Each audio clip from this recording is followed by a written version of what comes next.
आज आपके सामने पेश है बैंक रिकॉन्सिलिएशन स्टेटमेंट की प्रॉब्लम, जिसमें आप अपनी स्क्रीन पर देखेंगे इसका प्रॉब्लम किस तरह से हम सॉल्व करेंगे। तो आपके सामने हम इसकी प्रॉब्लम लेंगे और इससे पहले की जो वीडियो हमने आपके पास दी है उसमें हमने इसके बेसिक कंसेप्ट के बारे में बताया है और उसमें हमने क्वेश्चन को सॉल्व करने के लिए दो प्रकार के पॉइंट्स को डिस्कस किया हुआ है। एक प्रॉफिट का पार्ट है और दूसरा लॉस का पार्ट है, यानी कौन सी चीज़ें हैं जिसको हम ट्रांजैक्शन में प्रॉफिट की तरह इस्तेमाल करते हैं और कौन सी चीज़ें हैं जिसको हम प्रॉफिट के बजाय लॉस की तरह इस्तेमाल करते हैं। पहली कंडीशन में अगर आप ध्यान से देखेंगे तो इसका मतलब हुआ हमने चेक काट के किसी को दिया, जिसको दिया उसने हमारे अकाउंट से पैसा नहीं निकाला, जो कि cheques issued but not presented for payment को दिखाता है। दूसरे केस में वही सेम प्रोसीजर हुआ, लेकिन इसमें हमने चेक इशू किया लेकिन वो डिसऑनर हो गया, यानी कि उसका पैसा हमारे बैंक से नहीं निकला। तीसरा है इंटरेस्ट, जो कि बैंक द्वारा कलेक्ट कर दिया गया और हमारे अकाउंट में जमा हो गया और हमें मालूम भी नहीं है और अचानक फ़ायदा हो गया। सेम वैसा ही प्रोसीजर है dividend collected by bank, bank ने लाभांश के जमा किए। और अगला है पांचवा, जो कि हमारे कस्टमर जो कि डायरेक्टली हमारे खाते में पैसा जमा कर देते हैं, यह भी फ़ायदा ही हो रहा है। अगला छठा नंबर है 6 नंबर, इंटरेस्ट ऑन लोन, जो कि कलेक्टेड बाय बैंक है, यानी बैंक ने लोन का ब्याज कलेक्ट किया और हमारे अकाउंट में जमा कर दिया, ये भी फ़ायदा है। और अमाउंट मिस क्रेडिटेड या रॉन्गली क्रेडिटेड बाय बैंक, इसका मतलब बैंक ने गलती से क्रेडिट किया हो या जानबूझकर, लेकिन हुआ तो क्रेडिट ही है, हमारा फ़ायदा हुआ। इसके बाद हम लॉस आइटम्स को इसी प्रकार से समझेंगे, जिसके हमने यहाँ पर मुख्य तौर पर 8 पॉइंट्स को डिस्कस किया हुआ है। अगर आप ध्यान से देखेंगे तो इस लॉस को हम कैसे समझेंगे।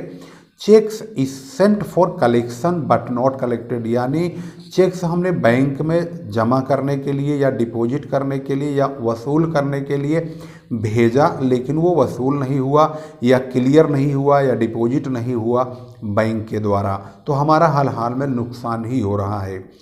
दूसरा है bank charges debited by bank ने बैंक का चार्ज का पैसा डेबिट कर लिया, बैंक जब भी डेबिट करेगा हमारा नुकसान करेगा। तीसरा amount of bills payable paid by bank, bank ने बिल्स पेबल का पेमेंट कर दिया। Cheques sent for collection but dishonour, हमने वसूली के लिए भेजा पैसा, यानी चेक भेजा परंतु वो वसूल नहीं हुआ।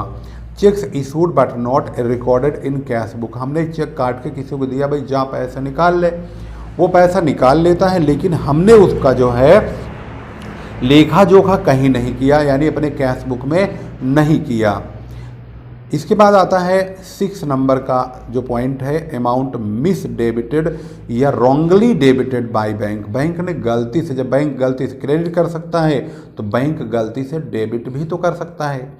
Amount paid by bank on behalf of customer, यानी ग्राहक ने यानी व्यापारी ने उस बैंक को यानी अपने बैंक को ये कहा है कि जो भी हमारे खर्चे हैं, जो भी हमारे पेमेंट्स हैं, उसका पेमेंट आप हमारे आदेशानुसार कर दिया कीजिए। बैंक ऐसा कर देता है तो हमारा नुकसान हो जाता है और हमें पता भी नहीं चलता और हमारे अकाउंट से पैसा यानी व्यापारी के अकाउंट से पैसा निकल जाता है। अमाउंट ऑफ इंश्योरेंस और telephone expenses paid by bank, bank के द्वारा टेलीफोन एक्सपेंसेज का पेमेंट या इंश्योरेंस वगैरह का पेमेंट कर दिया जाता है, वह भी एक प्रकार से नुकसान ही है। बैंक रिकॉन्सिलिएशन स्टेटमेंट में मुख्य तौर पर 4 बैलेंसेज काम करते हैं। पहला बैलेंस होता है, सबसे पहले आप इस बैलेंस को याद रखेंगे, डेबिट बैलेंस या सिर्फ balance as per cash book, इस चीज़ को ध्यान रखेंगे। ये बहुत बड़ा टिप्स है या टेक्निक्स है, यूँ कह सकते हैं। दूसरा है डेबिट बैलेंस या ओवरड्राफ्ट एज पर पासबुक, यानी सेम प्रोसीजर है, लेकिन डेबिट बैलेंस अगर कैश बुक के अकॉर्डिंग है तो वो डेबिट बैलेंस बैलेंस भी कहेंगे उसको। लेकिन अगर यही डेबिट बैलेंस पासबुक के अकॉर्डिंग है तो उसको ओवरड्राफ्ट कहेंगे। इस केस में इस बैलेंस में हम जोड़ते क्या हैं, हम जोड़ते हैं प्रॉफिट्स आइटम्स को हम जोड़ देते हैं, यानी फ़ायदे वाले को जोड़ते हैं जो भी ट्रांजैक्शन होते हैं, और लॉस वाले आइटम्स को हम माइनस कर देते हैं यानी घटा देते हैं। अब दूसरा हम इसका एक और पहलू लेते हैं इन दोनों का बिल्कुल अपोजिट, थर्ड नंबर पे है।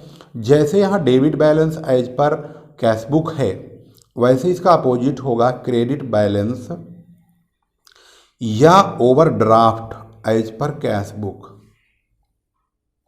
As per cashbook. और चौथा पॉइंट, जैसे क्रेडिट बैलेंस और ओवरड्राफ्ट होता है, क्रेडिट बैलेंस जो होता है ये कैश बुक के ओवरड्राफ्ट बन जाते हैं, ठीक इसी प्रकार से क्रेडिट बैलेंस या सिर्फ बैलेंस एज पर पासबुक, इसमें आप इसका अपोजिट करेंगे, यानी जो चीज़ें हम जोड़ रहे हैं ऊपर प्रॉफिट आइटम्स जोड़ रहे हैं तो इसमें हम लॉस आइटम्स को जोड़ेंगे, जो भी हमारे लॉसेज होंगे उसको हम जोड़ेंगे, और जो घटाने वाली चीज़ें हैं उसमें हम प्रॉफिट को घटाएंगे, प्रॉफिट आइटम्स को आप घटाएंगे। अब सबसे पहले इसी बैलेंस के आधार पर अब आप बैंक रिकॉन्सिलिएशन स्टेटमेंट देखेंगे और इसके अकॉर्डिंग ही आप सवाल को सॉल्व करना सीखेंगे।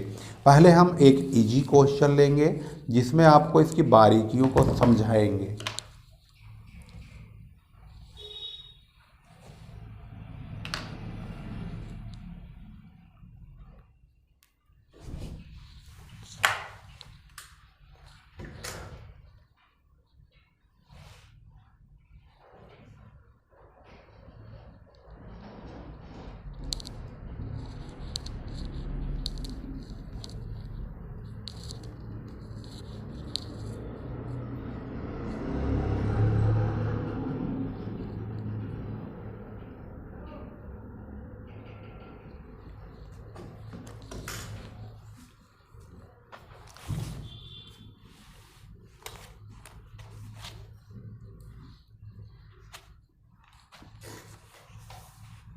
जैसे कि आप स्क्रीन पर देख रहे हैं, यहाँ पर अगर हम यहाँ पर ध्यान से देखें तो यहाँ पर 4 ट्रांजैक्शन लिखे गए हैं।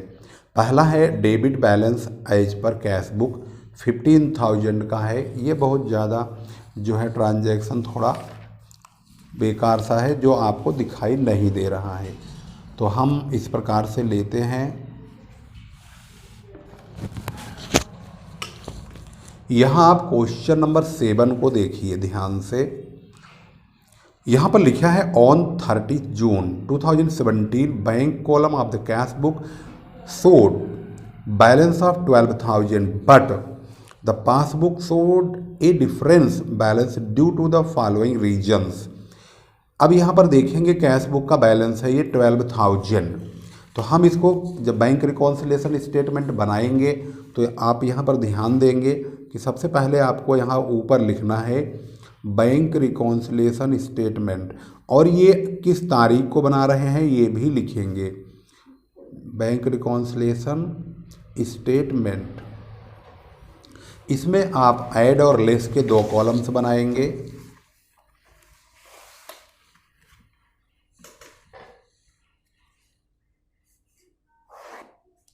यहाँ लिख दीजिए एज ऑन 31 मार्च, ज़्यादातर हम 31 मार्च 2021 अब लिख दीजिए क्योंकि अब 2021 चल रहा है तो सारे क्वेश्चंस जो है 2021 बेस्ड पर होंगे। तो रुपीज़ यहाँ लिखेंगे और यहाँ रुपीज़ लिखेंगे और यहाँ पर पार्टिकुलर्स लिखेंगे। आज आप प्लस माइनस वाले मेथड के बजाय ऐड और लेस वाले मेथड से बैंक रिकॉन्सिलिएशन स्टेटमेंट सॉल्व करना सीख रहे हैं। इसमें 2 तरीके चलते हैं, एक प्लस माइनस सिस्टम से और एक ऐड लेस सिस्टम से। तो सबसे पहली ट्रांजैक्शन आपकी स्क्रीन पर है। सबसे पहले balance as per cash book लिखेंगे 12,000 रुपीज़ का। अब आप ध्यान से देखते रहिए एक एक करके हम कैसे इसको स्टेप बाय स्टेप लिखेंगे।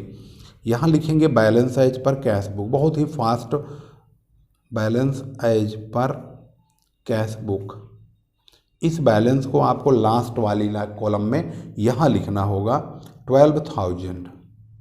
इसके बाद आपको यहाँ पर ऐड, यहाँ पर हम प्रॉफिट को जोड़ेंगे और यहाँ पर लिखिए लेस और यहाँ पर हम लॉस को घटाएंगे। तो कैसे ट्रांजैक्शन को हैंडल करेंगे, देखिए पहली ट्रांजैक्शन क्या है, पहली ट्रांजैक्शन है चेक पेड इनटू बैंक, यानी हमने बैंक में चेक जमा किया, but out of these only cheques of 6,500 credited by bankers, bank वालों ने सिर्फ 6,500 रुपये ही हमारे जमा करे हैं, बाकी 1,500 रुपये नहीं जमा किए। तो जो 1,500 रुपये उन्होंने नहीं जमा किए वही हमारा नुकसान है। तो हम यहाँ पर लिखेंगे लेस में, यानी लॉस हम घटाएंगे। तो इसकी लैंग्वेज क्या होगी, लैंग्वेज होगी cheques sent for collection but not collected, but not collected, यानी कि हमने बैंक में चेक को जमा किया परंतु जमा नहीं हुआ। कितना रुपया जमा नहीं हुआ, 1,500। इसको यहीं पर लिखेंगे, इस बात को ध्यान रखेंगे आपको पेश कैसे करना है। इसके बाद है the receipt column of cash book undercast by ₹200। Receipt column का मतलब हुआ हमें कहीं से पैसा मिला, डेबिट साइड हमें करना था यानी डेबिट में लिखना था, लेकिन हमने डेबिट में 200 रुपये कम लिखा। इसका मतलब ये हमारा फ़ायदा है और इस फ़ायदे को हमें जोड़ना चाहिए। तो यहाँ पर लिखेंगे अमाउंट, यहाँ पर लिखेंगे cash book undercast, cash book undercast, तो यहाँ पर लिखेंगे 200 रुपीज़ क्योंकि 200 से हमें फ़ायदा हुआ है। इसके बाद लिखेंगे, यहाँ पर बोला गया 29 जून को एक कस्टमर ने डायरेक्टली हमारे अकाउंट में 3,000 रुपये जमा किए, तो ये भी हमारे लिए बेनिफिट है। Amount directly deposited by customer, amount directly, इसमें सभी फ़ायदे को आपको जोड़ना होगा, डिपॉजिटेड बाय कस्टमर। अब हम फ़ायदे को जोड़ क्यों रहे हैं ये भी ध्यान देना होगा, क्योंकि हमारा डेबिट बैलेंस या balance as per cash book लिखा होगा तो हम प्रॉफिट को जोड़ेंगे और लॉस को घटाएंगे। तो यहाँ जब हमारे कस्टमर ने 3,000 रुपये हमें जमा कर दिए हमारे अकाउंट में तो हमारे लिए ये फ़ायदा हो गया। अगला ट्रांजैक्शन है चेक्स, 9,200 इशू किया है, जिसमें से कहा था 2,200 रुपये प्रेजेंटेड हुए हैं 15 जुलाई को। तो इसका मतलब है हम कब बना रहे हैं, हम बना रहे हैं 30 जून को। तो इसका मतलब है ये जो 2,200 रुपये है ये 30 जून को पेश नहीं किया गया। ये 2017 है, तो आपके ईयर के मुताबिक जब बुक्स आप खरीदेंगे तो 18 हो सकता है, 19, 20, 21 कुछ भी हो सकता है। आप डेट पर मत जाइए। इस वक्त हमारे सामने प्रॉब्लम ये है कि हमारी ट्रांजैक्शन के मुताबिक हमें फ़ायदा हो रहा है या लॉस। तो यहाँ पर 9,200 रुपये का चेक हमने काट के किसी को दिया, उसमें से सभी पैसे उसने निकाल लिए, लेकिन 30 जून तक 2,200 रुपये नहीं निकल पाए क्योंकि ये निकले हैं 15 जुलाई को, 15 जुलाई को। इसका मतलब यही हमारा फ़ायदा है। तो यहाँ पर लिखेंगे cheques issued but not presented for payment, इसकी लैंग्वेज होगी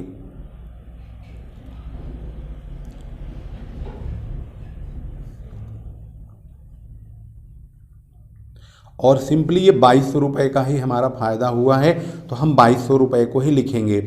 पासबुक में 330 रुपये ब्याज के और 60 रुपये बैंक चार्ज के, ये तो डेबिट हुआ है और ये क्रेडिट हुआ है। अगर बैंक हमें क्रेडिट करता है तो हमारा फ़ायदा होता है और डेबिट करता है तो लॉस करता है, यानी कि नुकसान होता है। बैंक ने हमें इंटरेस्ट दिया है तो हम लिखेंगे interest credited bye bank, bank वालों ने ब्याज के क्रेडिट किए, कितने रुपए किए, 330 रुपये, 330 रुपीज़। और बैंक चार्ज के लॉस हो गए हमारे, bank charges debited bye bank, bank वालों ने बैंक चार्जेज के डेबिट कर लिए हैं तो वो हमारा नुकसान है और वो 60 रुपये का है। अब आप ध्यान से देखेंगे ये नुकसान वाला अमाउंट है। अब आपको करना क्या, आपको यहाँ पर जो प्रॉफिट वाले आइटम्स हैं यहीं पर ऐसे लाइन खींच देनी है और लॉस वाले में यहाँ लाइन खींच देनी है। अब ये जो आपको प्रॉफिट हुआ है 3,000, 2,000, 5,000, 4, 3, 730, 5,730 रुपये का फ़ायदा हुआ है टोटल। 12, 3, 15, 12, 5, 17,730 रुपये का फ़ायदा, 17,730 का फ़ायदा हुआ। इसमें आपका नुकसान जो हुआ है 1,560, 1,560 रुपीज़ का लॉस हुआ है। इसको आपको घटाना होगा क्योंकि यहाँ लेस लिखा हुआ है। इसमें से इसको घटा दीजिए तो यहाँ पर देखेंगे आप 0, 13 में से 6 अब निकाल देंगे तो 7, और यहाँ पर आपका 6 और 5 तो 1 बचेगा, और यहाँ पर क्या होगा, यहाँ पर 17 है, 17 में से मतलब 17 है तो 17 में से यानी 17,000 में से 1,000 घट गए तो 16,000 बच जाएंगे, 16,170। अगर यहाँ balance as per cash book चल रहा है तो आपको यहाँ पर बैलेंस एज पर पासबुक निकल के आ जाएगा, और फिर इसको आप ध्यान से देखेंगे तो मैच कर दीजिए इसको बुक से, और आंसर आपको मिलेगा यहाँ पर 16,170 और बैलेंस एज पर पासबुक।